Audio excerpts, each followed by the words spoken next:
Hello दोस्तों, तो कैसे आप लोग। आशा करता हूँ आप लोग बहुत ही अच्छे होंगे, अपने अपने एग्जाम की तैयारी बहुत ही अच्छे से कर रहे होंगे। तो दोस्तों, जैसा कि आपको पता है कि अभी हम लोग क्या कर रहे हैं, अभी हम लोग चैप्टर जो है मेरा क्लास में मैथ में चैप्टर एपी जो 5 चैप्टर है, इसके स्टडी हम लोग कर रहे हैं। ये एक्सरसाइज 5.1 में हम लोग डिस्कशन कर रहे थे एंड 1 में हम लोग पूरे क्वेश्चंस का डिस्कशन कर चुके थे, लेकिन हमने पहला, दूसरा, तीसरा और चौथे नंबर पर डिस्कशन किया था। तो चौथे नंबर क्वेश्चन की संख्या ज़्यादा थी, जिसको मैंने पहले बताया था कि 2 डिवाइड में इस क्लास को 2 डिवाइड में कर दूंगा। तो एक पार्ट मैंने पहले ही स्टडी करा दिया था और आज के पार्ट में जो कन्फ्यूजन क्वेश्चन है उसमें उसको क्या करूँगा, सॉल्व करूँगा, जो कि मैंने आपको बताया था। तो चलिए यहाँ पे देख लेते हैं कि आज के क्लास में कौन कौन मेरा कन्फ्यूजन क्वेश्चन है। तो यहाँ ध्यान दीजिएगा, मैंने 5 नंबर क्वेश्चन तक आपको सॉल्व करके बताया था। आज मैं वो बताऊंगा जो कन्फ्यूजन क्वेश्चन है, जो आपको प्रॉब्लम हो सकती है। लेकिन मैंने अगले क्लास में ऐसा ट्रिक से बताया था, ऐसा मैं मेथड से बताया था कि आप हर क्वेश्चन को सॉल्व कर लोगे, लेकिन फिर भी मुझे ऐसा लगा कि आपको कुछ प्रॉब्लम हो सकती है, इसलिए मैं उस प्रॉब्लम को सॉल्व करने के लिए आया हूँ। तो आज मैं बताऊँगा कि इस क्या कहते हैं 4 नंबर क्वेश्चन में कौन कौन क्वेश्चन में एपी है, और एपी है तो उसका सारबंतर ज्ञात कीजिए, 3 पद उसे ज्ञात कीजिए। क्वेश्चन हमें चौथा क्वेश्चन हमें यही कह रहा था। तो चलिए हम लोग 5 तक देख लिए थे एंड 6 नंबर में क्वेश्चन देखिए। 6 में क्या कहता है, 6 क्वेश्चन जो कहता है, कह रहा है यहाँ पे 0.22 एंड आगे कह रहा है 0.222, 3 को 2 है एंड कहता है 0.222। इस तरह से ये चलता चला जा रहा है, ठीक है, इस तरह से बढ़ता चला जा रहा है। इसको मैं मिटा देता हूँ, आप ही को पता है ये क्या है ना, 222 चलता चला जा रहा है, क्लियर है। तो इस तरह से चलता है। ये बोल रहा है एपी में है या नहीं, ये जिंदा दिखाई पड़ रहा है, एपी में है ही नहीं, क्योंकि यहाँ पे एपी में कैसे है यार, है ही नहीं। देखो पहले हम क्या डी निकालना है, तो डी में क्या होता है, अगला माइनस पिछला करना पड़ता है, a2 माइनस a1 करना पड़ता है। तो a2 का मान यहाँ पे क्या भाई 0.22 एंड यहाँ पे a1 क्या है 0.2। इस तरीके से अगर हम इसको घटाएंगे तो यहाँ पे क्या आ जाएगा, इसको इससे पॉइंट से पहले घटा दो तो यहाँ पे आएगा 0, मतलब यहाँ पे 0 पॉइंट कितना आ जाएगा 20 आ जाएगा। इस तरीके से हम अगला चेक कर लेते हैं। तो अगला चेक करेंगे तो सीधा समझ में आ रहा है कि ये क्या है, संख्या 1 है, यहाँ पे संख्या 2 है और यहाँ पे संख्या 3, मतलब और ये कम होता चला जा रहा है। इसका मतलब ये तो एपी में है नहीं, फिर भी मैं चेक कर लेता हूँ। तो यहाँ पे a4 लेता हूँ और माइनस a1, और सॉरी a4 लेता हूँ और a3 ले लेता हूँ। अब मैंने ये क्या हो रहा है, यहाँ पे डी का मान ये निकाल रहा है ना, डी का मान निकाल रहा है। हम आपको पहले इसके बारे में स्टडी करा चुके हैं। अगर नहीं देखिए, ये मेरा रफ क्लास है, ये जो मेरा क्लास वो रफ क्लास है, लेकिन हम इसको स्पेशली क्लास पहले ही हम लोग स्टडी कर चुके हैं। अगर वो वीडियो नहीं देखे तो जाके वीडियो देख ले, ठीक है। तो इसको क्या करना है, a4 का मान हमें क्या दिया 0.2222 माइनस, अगर मेरा अगला पॉइंट क्या 3, यहाँ पे है 0.222 2 है। तो अब यहाँ इसको घटा लीजिए तो यहाँ पे क्या हो जाएगा, देखिए यहाँ पे 0 पॉइंट देखते हैं, ये हो जाएगा 2 में से 0 बचा 0 और यहाँ पे क्या बचा 0 यानी ये बचा 2.2। तो यहाँ पे 0 पॉइंट इतना बचा है ना। तो इसके इक्वल है नहीं ना, है ये डी इक्वल है नहीं, तो जिंदा दिखाई पड़ा, तो ये लिखेंगे यह एपी में नहीं है, ठीक है, क्योंकि इसका ये डी जो है सारबंतर वो बराबर नहीं है, इसलिए यह एपी में नहीं होगा। अगला क्वेश्चन चलते देखते हैं। अगला क्वेश्चन करता देखिए 6ठा नंबर क्वेश्चन, आप 7वां नंबर क्वेश्चन आप खुद बना लोगे। यहाँ पे जिंदा दिखाई पड़ रहा है 0 दिया हुआ है, -4 ये बन जाएगा। हाँ, एक 8वां नंबर क्वेश्चन कन्फ्यूजन हो सकता है आपको। 8वां नंबर क्वेश्चन देख लीजिए। हम पहले बता रहे हैं, हम आपको कन्फ्यूजन क्वेश्चन सिर्फ सॉल्व करूंगा, सारा क्वेश्चन सॉल्व करने का यहाँ पे टाइम नहीं है, क्योंकि हम आपको स्टडी करा, कंसेप्ट पहले ही बता चुके हैं कि आप उसको कंसेप्ट किस तरह क्लियर करेगा। यार वही बात हो रही है यहाँ पर भी, है ना। यहाँ पे इस तरह कुछ क्वेश्चन दिए गए हैं एंड कहता है चेक करिए एपी में है कि नहीं। हमें डी पहले पता करना है, तो डी मतलब अगला माइनस पिछला, तो a2 माइनस a1, ये a2 हो गया तो 1/2। अब माइनस है, ऑलरेडी ये माइनस है तो माइनस माइनस प्लस हो जाएगा। मैं पहले ऑलरेडी बताया था, इसको जोड़ दोगे तो 1 हो जाएगा, है ना। मैं डायरेक्ट कर दिया, आंसर 1 होगा। उस तरह से मैं अगला देखता हूँ, इसको भी करता हूँ। तो यहाँ पे हो गया, हम यहाँ पे क्या करता हूँ a4 ले लेता हूँ, a4 माइनस a2 a3, तो a4 का मान हो गया 1/2 अब माइनस है तो माइनस है, a3 का मान हो गया माइनस माइनस प्लस 1/2, इसका भी हो जाएगा, ये एपी में होगा। अब ये जब एपी में होगा, क्योंकि दोनों में 1 आ रहा है, तो यह एपी में है, तो इसको 4 पद और हमें क्या करता है, इसका 3 पॉइंट और ज्ञात करना है। तो 3 पद हमें और लिखना है। तो 3 पद क्या करना है, ज्ञात कर लो। हम जैसे बताया था, कैसे बताया था बाबू, हमें 1 2 3 4 पद दिए हुए थे, तो हम 5 पद ज्ञात करना था। a5 बराबर क्या लिख सकते हैं आप, a प्लस 4d। यहाँ पे फॉर्मूला पुट कर दो, a का मान यहाँ पे है, प्रथम पद ये दिया हुआ है, और d यहाँ पे ये निकल ही रहा है 1, d पुट करके जो आंसर निकालते चले जाओ, है कि नहीं। एंड यहाँ पे a6 ज्ञात करना है, तो क्या करना है, a प्लस क्या करना है 5d, है ना, 5d कर लो। इस तरीके से ये निकालना है। हम अगला कंसेप्ट पहले क्लियर कर चुके थे, हम ज़्यादा डिस्कशन इस पर नहीं करेंगे। अगला आपको कन्फ्यूजन हो सकती है क्या, 11 नंबर क्वेश्चन में शायद हो सकती है आपको कन्फ्यूजन।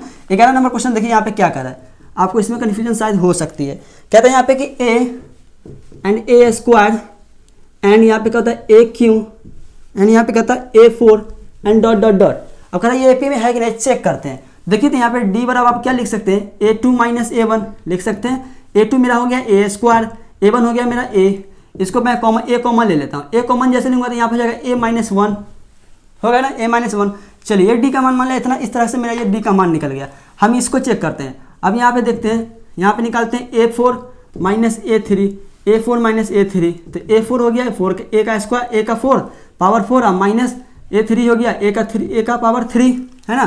तो इस तरीके से अगर A कॉमन लेते हैं इसमें तो यहाँ पे क्या आ जाएगा, A स्क्वायर भी आप कॉमन ले सकते हैं। तो मान लीजिए A स्क्वायर भी कॉमन लेंगे तो यहाँ पे A स्क्वायर माइनस A आएगा। यहाँ पे कुछ D कॉमन निकल ही नहीं रहा है ना, इसका मतलब ये यहाँ पे कुछ D निकल रहा है, यहाँ पे कुछ D निकल रहा है, यहाँ पे जिंदा दिखाई पड़ रहा है, ये AP में नहीं है। तो इस तरीके से सीधा कह देंगे AP में है ही नहीं, तो आगे हमको सॉल्व करना है ही नहीं। अब चलिए 10वें नंबर क्वेश्चन की तरफ देख लेते हैं। 10वां क्वेश्चन नंबर किस तरह बनाना है, देखिए जो AP में है उसको 4 पद आप इस तरह निकाल सकते हैं, जो AP में नहीं है उसको कुछ करना है नहीं, चुपचाप यहाँ पे लिख देना कि ये AP में है ही नहीं। जब AP में होगा ही नहीं तो हम आगे डिस्कशन करेंगे ही नहीं, क्योंकि पहले बता दिए हैं कि AP में नहीं रहेगा तो डिस्कशन करना नहीं है। अगला क्वेश्चन देखिए 10वां नंबर क्वेश्चन क्या कहता है।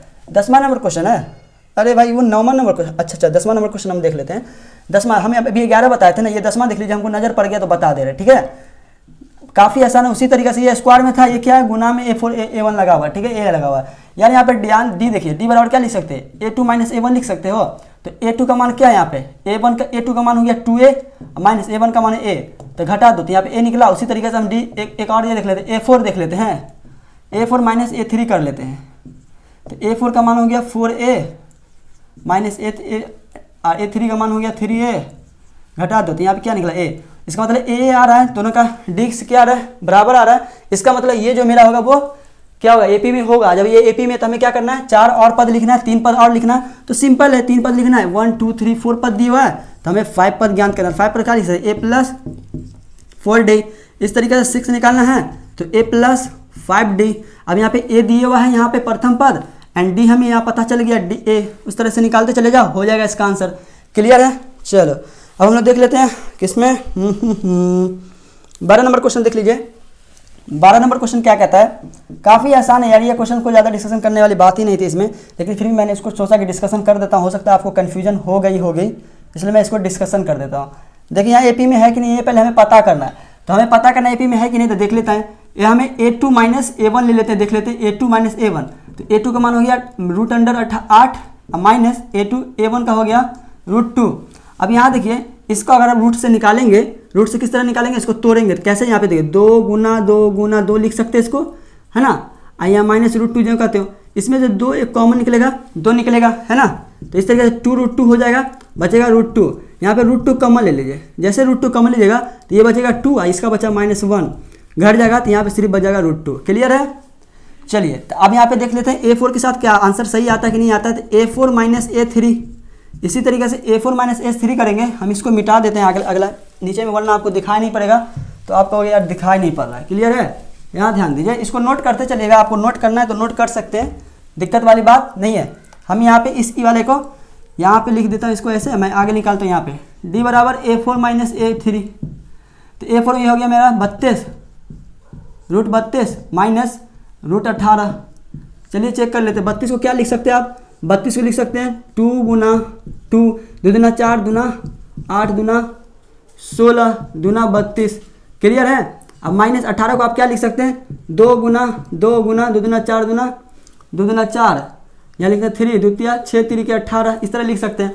तो इसमें देखिएगा, तो ये 2 में से एक 2 बाहर, ये 2 में से एक 2 बाहर, 2 दूना 4, इसका √4 बचा, एगो √2 अंदर फंस गया। अब माइनस यहाँ पे एगो 3 निकलेगा, बचेगा रूट अंदर 2 फंस गया। इस तरीके से √2 कॉमन ले लीजिएगा यहाँ पे से, तो √2 जैसे हम कॉमन लेंगे तो यहाँ बचेगा 4 और ये बच गया -3, 4 में से 3 गया था 1, तो यहाँ पे √2 आंसर निकल गया। तो इसका मतलब यहाँ पे भी √2 निकल रहा है, यहाँ पे भी √2, इसका मतलब ये मेरा क्या AP में है। जैसे मेरा AP में, तब क्या करेंगे, फिर ये इसी फार्मूला से हम लोग क्या करेंगे, इसी फार्मूला को डालेंगे और आगे 3 पद और लिख लेंगे, जैसा कि मैंने आपको बताया था। क्लियर है। चलो अब यहाँ पे सेम टू सेम, जैसे यहाँ पे एक और क्वेश्चन दिया हुआ है 14 नंबर क्वेश्चन को देखिएगा। इसे नोट करना है तो आप नोट करिएगा, मैं इसे मिटा देता हूँ, ठीक है, ज़्यादा टाइम नहीं लूँगा आपको। ये मेरा रफ क्लास था, क्योंकि मुझे ये बताना नहीं था, लेकिन मुझे ऐसा लगा कि आपको ये बता देना चाहिए। हो सकता है आपको कुछ कन्फ्यूजन हो गया होगा, इसलिए मैं इसको कन्फ्यूजन दूर कर रहा हूँ, ठीक है। ये मेरा क्लास रफ है, अगले क्लास में हम लोग 8.5.2 में आएंगे, काफ़ी कन्फ्यूजन दूर करेंगे उसमें भी। चलिए यहाँ पे 14 नंबर क्वेश्चन कहता है, यहाँ ध्यान दीजिएगा, कहता है A² 3 का स्क्वायर 5 का स्क्वायर, 7 का स्क्वायर, डॉट डॉट डॉट। क्या ये एपी में है या नहीं चेक करते हैं, क्या दिक्कत है, चेक करने में क्या जाता है। a2 माइनस a1, a2 मेरा हो गया 3 का स्क्वायर माइनस a1 हो गया 1 का स्क्वायर, 3 का स्क्वायर हो गया 9, 1 का स्क्वायर 1, चलो ये हो गया 8। इसी तरीके से हम आगे देख लेते हैं a4 minus a1, a4 minus a3, clear है, a3 होगा, माफ़ करिएगा। तो a4 ये हो गया मैं 7 का स्क्वायर माइनस a3 क्या होगा, a4 हो गया 7 का स्क्वायर, a3 होगा 5 का स्क्वायर।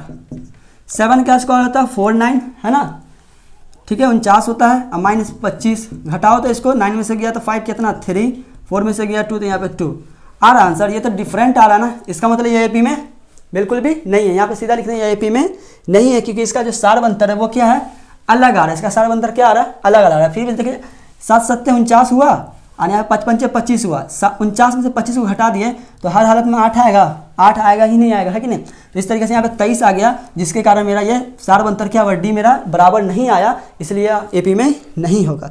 इसी तरीके से एक रूट वाला क्वेश्चन और है, जैसे कि मैंने अभी रूट वाला क्वेश्चन बताया, सेम टू सेम एक और रूट वाला है, आप रूट वाला ट्राई कर सकते हो उसी तरीके से, है ना।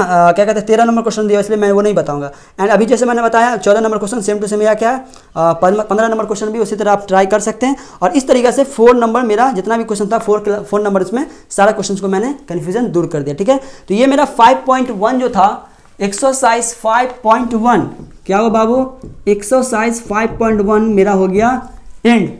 क्या हो गया, सारे कंसेप्ट को इसमें हम लोग देख लिए, जितना भी कंसेप्ट जितने भी कन्फ्यूजन था सारे कन्फ्यूजन की हम लोग बात कर लिए, डिस्कशन कर लिए। एंड आज की क्लास में हम यहाँ पे इतना ही तक पढ़ेंगे। एंड अगले क्लास में हम लोग बात करने वाले किसका 5.2 की, किसकी बात करेंगे 5.2 किस प्रश्न वाली 5.2 एक्सरसाइज हम लोग आएंगे अगले क्लास में 5.2 के साथ, जो कि मेरा होगा काफ़ी इंपॉर्टेंट क्वेश्चन इसमें से निकलेगा एग्जाम में। कई बार इस एक्सरसाइज से रिलेटेड क्वेश्चन पूछे जाते हैं, तो प्लीज़ उस क्लास को मिस मत करिए। जब हम उसका वीडियो अपलोड करेंगे उस क्लास को जरूर अटेंड करिएगा, उसको देखिएगा, बिल्कुल भी स्किप मत करिएगा, ठीक है। तो आज के लिए इतना ही, फिर मिलते हैं हम लोग अगले क्लास में। अभी तक चैनल पर नहीं तो चैनल को सब्सक्राइब कर लो, वरना घाटा तो आप ही का है। चलिए फिर मिलते हैं हम लोग अगले क्लास में, खुदा हाफिज़।